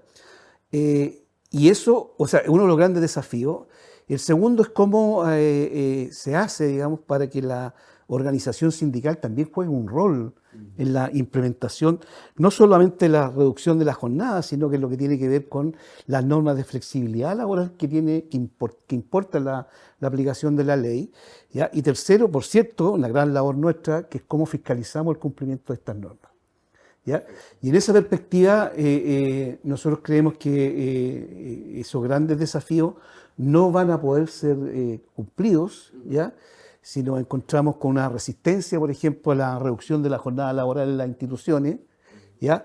O si nos negamos o del mundo sindical hay una negación express a entender que los mecanismos de flexibilidad laboral llegaron para quedarse de alguna manera, ¿ya? Pero lo que desde la perspectiva del empresariado y también desde la perspectiva del sindicalismo, de los trabajadores, esto no puede importar precariedad laboral, ¿ya? O sea, tiene que significar un salto cualitativo en las condiciones laborales, ¿ya? Y de la vida de las personas. Y por otro lado, yo destaco lo que tiene que ver con el mundo sindical, porque indudablemente nuestra institución lo que ha buscado e incentivado fuertemente en el último tiempo es potenciar el diálogo social. Y el diálogo social no es otra cosa, digamos, que buscar la fórmula de entendimiento entre en estos actores laborales, que entendiendo que parten de una relación asimétrica, porque la relación laboral per se es asimétrica, ¿ya? Pero cómo este diálogo social nos permite, digamos, que esta relación de asimetría y esta brecha se vaya cortando en la construcción de acuerdos. Y en esa perspectiva nosotros creemos que la aplicación de la ley de 40 horas es una gran oportunidad que tiene nuestro país, que tiene la institucionalidad, que tiene la empresa, que tiene el mundo sindical para construir grandes acuerdos en esta perspectiva, ¿ya? Que signifiquen, por un lado, aumento de productividad, mejorar las condiciones laborales y salariales de los trabajadores, que esto no signifique reducción de salarios de manera alguna de los trabajadores, y tercero, que se pueda conciliar los tiempos de trabajo con la vida familiar, con las labores de cuidado, con todo lo que Gabriela señalaba respecto, digamos, del trabajo de cuidado que mayoritariamente realizan las mujeres. Y por otro lado, sin duda la perspectiva de género tiene que estar presente, digamos, porque la reducción de la jornada laboral no puede estar pensada solo en la perspectiva del rol del sindicato, del rol de aumentar la productividad, sino también es como en esta parte desigual que significa la relación laboral, hay una parte que se ha transformado más desigual que es la mujer propiamente tal en el rol del trabajo. Por lo tanto, esos son los grandes desafíos a nuestro entender, pero insisto, nosotros no vamos a en estos días podernos pronunciar palabra alguna respecto a aquello porque... No oficialmente. No, ni oficial ni extraoficialmente. Lo dejo muy claro, digamos. ¿Mm? Pero es interesante porque, claro, tú tocas ahí que hay un aspecto que es bastante cultural, pero aquí la legislación juega un rol bien importante, ¿cierto? Y el mismo caso de las 40 horas, como tú decías, que es una oportunidad en sí misma, ¿cierto? Se puede plantear como una gran oportunidad. Y la legislación en materia de flexibilidad puede ser en sí misma una oportunidad. Y en esa línea me gustaría conocer tu mirada respecto a si Chile está o no en desventaja respecto quizás a otros países o respecto a la región. ¿Cómo lo ves tú? ¿Cómo estamos hoy día nosotros y si esa oportunidad la estamos capturando desde la legislación? Es que mira, yo creo que los conceptos de flexibilidad, uno no puede analizar la flexibilidad en abstracto, no puede, la flexibilidad tiene un contexto en el marco laboral, ¿ya? Los países más exitosos en materia de aplicación de normas de flexibilidad son aquellos países en los cuales la negociación colectiva y el sindicato juegan un rol determinante en la aplicación de estas normas. Por ejemplo, en materia de reducción de jornada laboral, ¿ya? En los países europeos donde la cobertura de negociación colectiva en algunos casos supera el 70%, ¿ya? Tienen alto índice de cobertura, hay normas de aplicación de flexibilidad laboral consensuada con las organizaciones sindicales, ¿ya? Por lo tanto, en esa perspectiva, sin duda, a nuestro modo de ver, yo insisto en este concepto, yo creo que la ley de 40 horas abre una oportunidad enorme, ¿ya? Para que los distintos actores se sienten a conversar, ¿ya?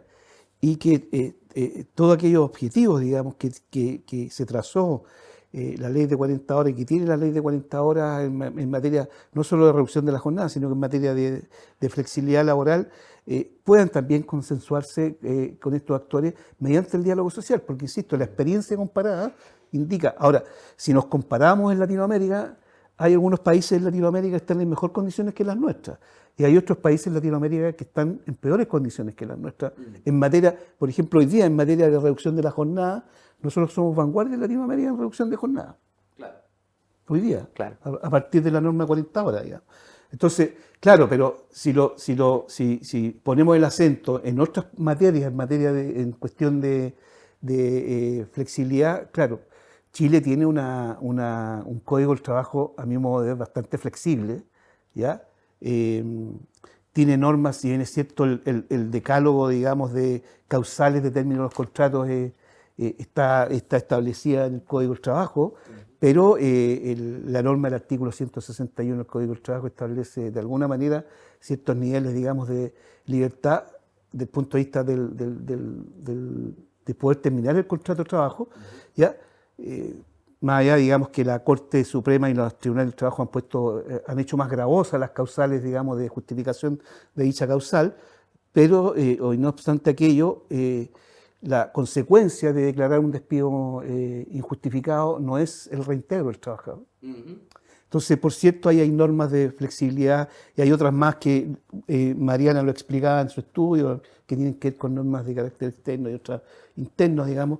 Entonces, en ese sentido, por cierto, Chile tiene pero insisto, yo creo que el problema radica es que uno puede avanzar en discutir políticas y normas de flexibilidad en los espacios laborales, pero nosotros creemos fuertemente que eso tiene que hacerse en construcción de un fuerte componente que tiene que ver con el diálogo social. ¿Ya? Y el diálogo social en el espacio laboral se realiza con los representantes de los trabajadores, las organizaciones sindicales y los representantes del empresariado en nuestro país. O sea, la solución es buscarlas en conjunto. Sin duda alguna. Porque la situación obviamente nos involucra a todos. Sin duda alguna. Y es bien interesante ahí, ¿cierto? El decir quizás somos relativamente líderes en términos de la reducción de jornada, pero no sé qué tan líderes somos quizás en materia de tener ese tipo de diálogo, de hacerlos productivos, de hacerlos potentes, ¿cierto? Que las distintas aristas dentro de este diálogo tengan la posibilidad de buscar esas soluciones de forma conjunta, cooperativa, colaborativa, ¿cierto? Que sin duda es la ruta más rápida a todos estos desafíos que hemos ido hablando hoy día. Hay una última cosa que te quería comentar, que tiene que ver justamente con las regulaciones en el ordenamiento jurídico chileno, ¿cierto? Y yo quería saber, desde esas regulaciones, ¿cierto? Y lo que puede venir a futuro en términos de incorporación de futura y aún más flexibilidad laboral, ¿cuáles son los aspectos que ustedes desde el Estado están viendo que son potenciales aspectos positivos, pero también negativos? ¿Cierto? ¿Cuál es la mirada de la dirección del trabajo respecto a lo que se nos puede venir a futuro en el avance de flexibilidad laboral? ¿Y cuáles son los puntos que ustedes podrían considerar como positivos o negativos desde tu mirada? Mira, la flexibilidad laboral, ya lo han dicho mis compañeros de panel, tiene varios aspectos muy positivos, ¿ya? Pero también la flexibilidad laboral hoy día está cruzada por el aspecto tecnológico en el mundo entero. Y la construcción tecnológica, hoy día la inteligencia artificial va permitiendo tener un mayor control sobre los tiempos del trabajador, ¿ya? Por eso es tan importante, por ejemplo, que las normas y los acuerdos que hizo en relación, por ejemplo, con la desconexión digital, ¿ya? Sean efectivas y las empresas y las organizaciones sindicales avancen en esa perspectiva. Porque, insisto, el celular hoy día tú tienes control de asistencia a través del celular, por ejemplo. Eso se hace. Hay aplicaciones que el mercado ha creado, digamos, y que las empresas tienen para efectos, digamos, de generar control de asistencia y que se implementaron muchas de ellas en el calor y en el contexto de la propia pandemia. Entonces, evidentemente, ese tipo de situaciones que permiten tener un sobrecontrol de la vida de las personas, eso tiene que eliminarse de alguna manera, ¿ya? De lo contrario, el espíritu que tiene la norma del 40 horas y el gran acuerdo que se alcanzó en esta materia va a terminar por desdibujarse a partir de aplicación de ciertos niveles de control excesivo respecto de los tiempos del trabajador y las trabajadoras. Ahora, yo insisto, esto es una gran oportunidad para los actores laborales chilenos, ¿ya?